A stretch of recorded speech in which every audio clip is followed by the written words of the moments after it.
दुश्मन की गोलियों का डटकर हम सामना करेंगे। आजाद ही रहे हैं, आजाद ही रहेंगे।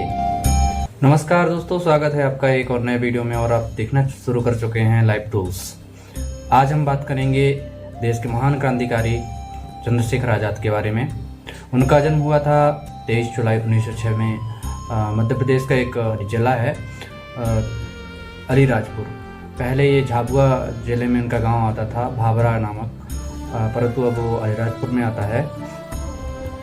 चंद्रशेखर आज़ाद का बचपन का नाम आज़ाद नहीं था। चंद्रशेखर आज़ाद का पूरा नाम था चंद्रशेखर तिवारी और उनकी माताजी का नाम था जगरानी देवी और पिताजी का नाम था सीताराम तिवारी। तो ये आज़ाद नाम उनका कैसे पड़ा, इस बारे में बताते हैं कि जब महात्मा गांधी का नॉन कॉर्पोरेशन मूवमेंट असहयोग आंदोलन शुरू हो गया था, तो उस समय उन्होंने असहयोग आंदोलन में अपना समर्थन दिया और रैलियों में जाने लगे। तो एक बार पुलिस उन्हें पकड़ के ले गई और जज के सामने उन्हें पेश किया गया। तो उनसे पूछा गया, तुम्हारा नाम क्या है? तो उन्होंने बोला आज़ाद। और तुम्हारे पिताजी का नाम क्या है? तो उन्होंने बोला आज़ादी। और उनसे पूछा गया कि तुम कहाँ रहते हो?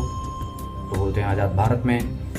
तो इस तरीके से जज ने इनके ऊपर 15 कोड़े बरसाने की सज़ा दी। 15 कोड़े मतलब कि इसके नहीं छिल जाए। तो तब से इनका नाम आज़ाद पड़ गया। और इनकी जो शिक्षा दीक्षा है वो उनके प्राइमरी जो शिक्षा दीक्षा है वो उनके गांव में ही हुई, आसपास के। पर उसके बाद वो फर्दर स्टडी के लिए अपने मामा के यहाँ चले गए थे, बनारस, काशी, जो समय काशी के नाम से विख्यात था। आपने चंद्रशेखर की इस तरह मूंछों से पकड़ते हुए फ़ोटो तो देखी ही होगी है, तो आपको इस बात की जानकारी भी होना चाहिए कि ये उनके इसी दोस्त रुद्रनारायण सक्सेना ने बनाई थी। बताया जाता है कि ये तस्वीर बनाने के लिए उनको काफ़ी देर तक खड़े रखा था। और उनके परिवार के साथ एक और फ़ोटो चंद्रशेखर की, ये वाली फ़ोटो आपके पास, आप इसे देख पा रहे हैं स्क्रीन पर। एक समय इनका जीवन बहुत तंगहाली में गुजर रहा था और देश सेवा में ये जुटे हुए थे और अंग्रेज़ों को यहाँ से वहाँ से परेशान करने में लगे रहते थे। एक बार की बात है कि उनके पास, उन्होंने पूरे दिन से कुछ नहीं खाया था और उनके पास केवल एक इकन्नी बची हुई थी। इकन्नी होता है एक, जिस तरीके से आजकल डिवाइडेशन है रुपीज़ का पैसे में, उस समय आनों में हुआ करता था और 1 रुपये का 16 आने के बराबर होता है। तो उनके पास केवल एक इकन्नी थी और उससे वो एक चने वाले के पास गए, चना बेच रहा था जो, तो उससे उन्होंने चने लिए और खाने लगे। तो जैसे ही खाने लगे तो उन्होंने क्या देखा कि खाते खाते उन चनों के बीच में से उन्हें एक इकन्नी दिखी। तो पहले तो उनका मन डामाडोल हो गया। उन्होंने बोला कि ठीक है, अच्छा रहा ये, अब थोड़ा और चने ले लेंगे।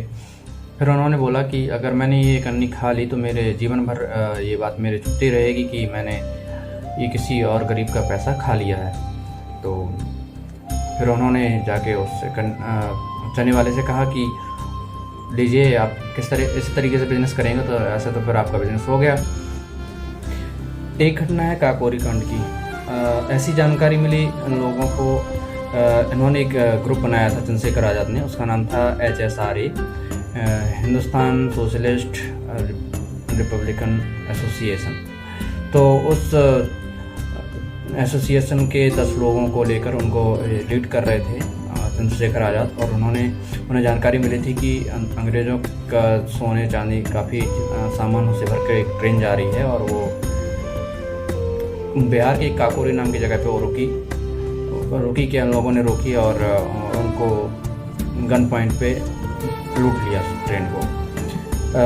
इस कांड के बाद एक बार की बात है, अब वो छुपते हुए फिर रहे थे यहाँ के जंगलों में। ओरछा में भी उनका निवास रहा कुछ समय। और चंद्रशेखर आज़ाद रूप बदलने में बहुत ही ज़्यादा मशहूर थे। मतलब अंग्रेज़ों को उनके बारे में ये भी खबर नहीं थी कि वो दिखते कैसे हैं, ये CIA एजेंट की तरह। तो एक बार की बात है कि उन्हें एक शख्स मिले, उनका नाम था रुद्रनारायण सक्सेना। तो वो उनसे मिलने के बाद उन्होंने देखा कि ये बहुत सारी मदद करते हैं, क्रांतिकारियों की हेल्प करते हैं और देश सेवा में बढ़ चढ़ कर हिस्सा लेते हैं। तो उन्होंने ये कह दिया था कि एक काम करता हूँ, आप खबर दे दो अंग्रेज़ों को, और जो मेरे सिर पर इनाम है, अर्थात चंद्रशेखर आज़ाद के सिर पर अंग्रेज़ों ने उनको पकड़वाने के लिए इनाम रखा हुआ था। तो उन्होंने बोला था जो मेरे सिर पर इनाम है वो आप रख लेना।